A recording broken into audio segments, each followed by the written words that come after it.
নমস্কার বন্ধুরা, চলে এলাম রান্নার একটা নতুন ভিডিও নিয়ে। এই দেখো, ভাজছি ভেটকি মাছ হলুদ লবণ মাখিয়ে একটু কড়া কড়া করে ভেজে নিচ্ছি, কারণ আমি আজকে বানাবো ভেটকি মাছের কালিয়া। ভেটকি কালিয়া বানানোর জন্য আমি যেই মশলাগুলো ব্যবহার করবো সেগুলো তোমাদের দেখিয়ে দিচ্ছি। এই যে এখানে আছে এলাচ, এখানে আছে লবঙ্গ, আর এখানে আছে দারচিনি।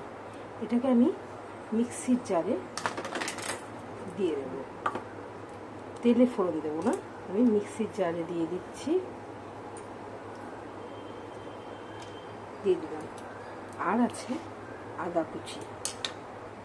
আদা কুচিকেও আমি দিয়ে দিলাম মিক্সির জারে। এখানে তোমরা দেখতে পাচ্ছ তেজপাতাটা আমি তেলে ফোড়ন দেবো। আর এখানে নিয়ে নিয়েছি পেঁয়াজ কুচিটাকেও আমি জারের মধ্যে দিয়ে দিচ্ছি, একবার এগুলোর পেস্ট বানাবো। নিয়ে নিয়েছি মিক্সির জারে। আর দেবো জিরে গুঁড়ো, টমেটোগুলো কেটে রেখেছি, পেস্ট বানিয়ে কালিয়ার মধ্যে দেবো। আর দেবো টক দই, যেটা আমার এখন সামনে নেই, পরে রান্নার সময় তোমরা দেখতে পাবে। তো আমি এর মধ্যেই জিরে গুঁড়ো দিয়ে দিচ্ছি 1 চামচ মতো।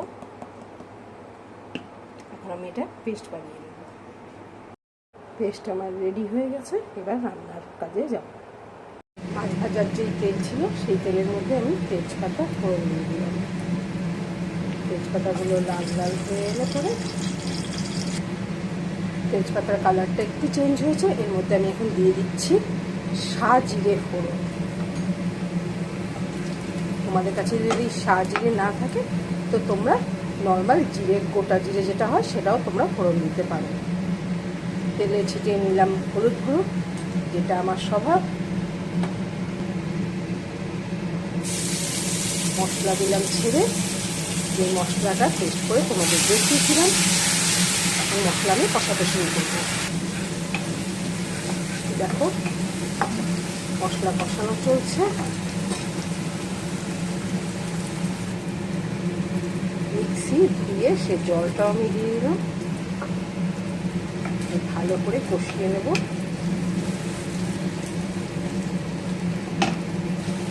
মশলা কষানো চলছে, একটু তেলও ছেড়ে দিয়েছে। এখন আমি এর মধ্যে দিয়ে দেবো টমেটো পেস্ট, দিয়ে দিচ্ছি হলুদ গুঁড়ো, দিয়ে দিচ্ছি আমার স্বাদ মতো লবণ। তোমরা তোমাদের স্বাদ মতো লবণ দেবে, ঝালটাও তোমরা তোমাদের স্বাদ মতো দেবে। এখন এর মধ্যে দিয়ে দিচ্ছি কাশ্মীরি লঙ্কার গুঁড়ো, যেটা লাল রং করবে।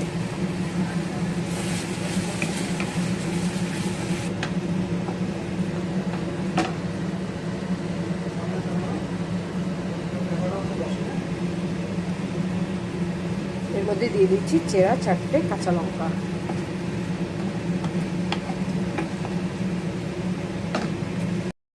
মশলার কালারটা এরকম এসেছে, খুব সুন্দর।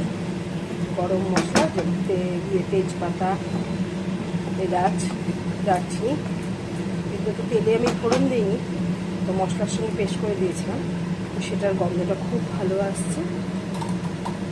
এখন আমি এর মধ্যে দিয়ে দেবো টক দই ফেটানো টক দই দিয়ে দিয়েছি।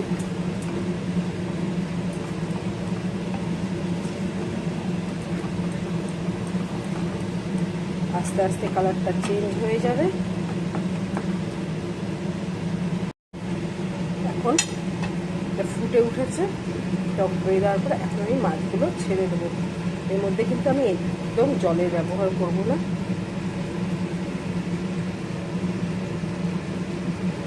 জলের ব্যবহার করলে টেস্ট নষ্ট হয়ে যাবে। মাছগুলো আস্তে আস্তে ছেড়ে দিই। দেখো, মাছের কাজে অলমোস্ট রেডি আমার। এখন এর ওপর আমি ছিটিয়ে দেবো গরম মশলার গুঁড়ো, খুব সামান্য পরিমাণ।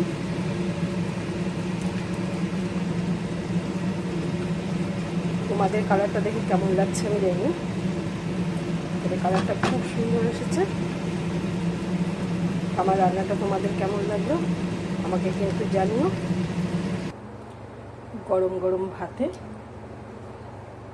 এরকম মাছের কালিয়া খেতে কিন্তু দুর্দান্ত লাগবে। তোমাদের কেমন লাগলো আমার এই রান্নাটা তোমরা কিন্তু আমাকে অবশ্যই কমেন্টস করে জানিও। আজকের মতো রাখি, টাটা।